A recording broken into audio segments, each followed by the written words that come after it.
Jeff pulled me in to the Doobies camp, and that started out as just a temporary gig for one tour, and that it kind of materialized, unbeknownst to any of us, into a long relationship.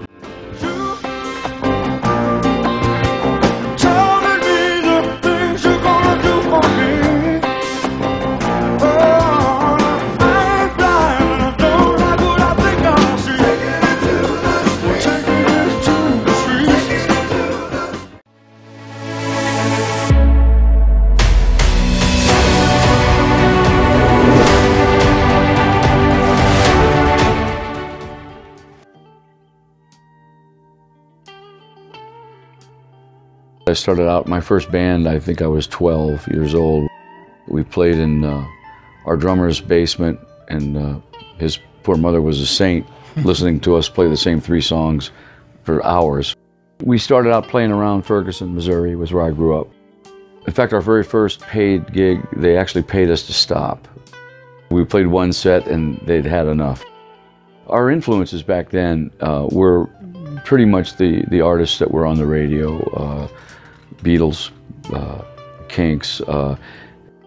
We all came up in that kind of British invasion era. But then I discovered rhythm and blues music, and I remember one of my first, always loved Ray Charles. Mama, don't you treat me wrong. Come and love me, daddy, all night long. All right. All right. All right, all right, all right now. When you see me in misery, come over, baby, see about me now. You know, I came out from St. Louis in 1970 to work for a producer, Rick Girard. I came out as an artist in his stable. You know, he brought me out as a young artist-songwriter. The great experience I got out of it was working with him in the studio and working on sessions and being thrown in with some guys that I would have never gotten to work with in any other way. In an effort to kind of keep me solvent and fed, you know, he used me on his sessions, and whatever I could do, whether it was you know, piano or sing backgrounds and stuff. And that was kind of what introduced me to the recording scene in Los Angeles. The line for me to Steely Dan was through Jeff Porcaro, who I had worked some gigs with, and we'd played some clubs together in the Valley and in San Fernando Valley.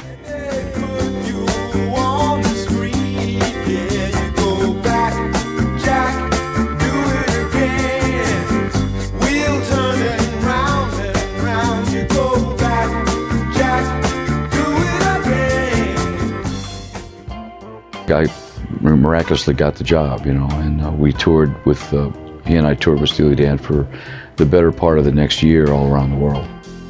It was exciting for a couple of reasons. They were a great band, of course, but they were like my favorite band at the time. I so much loved what they did and the music they were making, and it was such a breath of fresh air at that point in time. So to get a job with them and actually go on the road was a dream, more than a dream come true. There was a bit of a hiatus between the last tour with Steely Dan that we did. I was back working nightclubs in Los Angeles pretty much again, and when the next record, Katie Lied, came up, which was about a year later, I got the call to come in and sing some backgrounds, which I was thrilled to do. That started a long relationship with the guys for me over the course of the next 3 or 4 or 5 albums. Of singing backgrounds on certain cuts on the records. But they never toured again. Jeff Baxter, who was in Steely Dan also, wound up playing with the Doobies pretty frequently, pretty consistently, and became more or less a member of the Doobie Brothers. Jeff pulled me in to the Doobies camp, and that started out as just a temporary gig for one tour, and that it kind of materialized, unbeknownst to any of us, into a long relationship.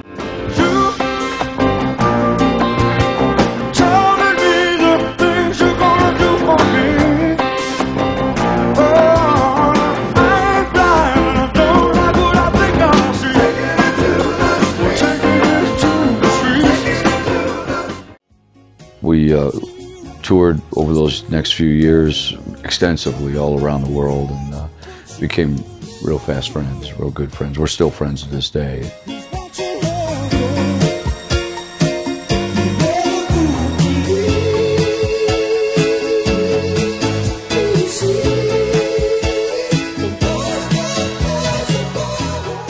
The reality is, I don't think I ever dreamed in my wildest dreams that 40 years later I'd still be getting on stage with Donald and Walter from time to time and working on Jeff Baxter's new record. I mean, and working with the Doobie Brothers all these years later. Ladies and gentlemen, please welcome my good friends for many years, and it's a great pleasure for me to play with them tonight, the Doobie Brothers.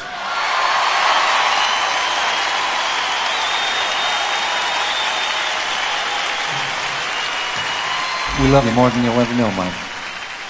It's for real. Head onward, I've been lied to. I've been lived many times before. Girl, don't you worry. I know where I stand. I don't need this love. I don't need your hand. I know I could turn. Please, can you be gone? I must be prepared, and it's time to care.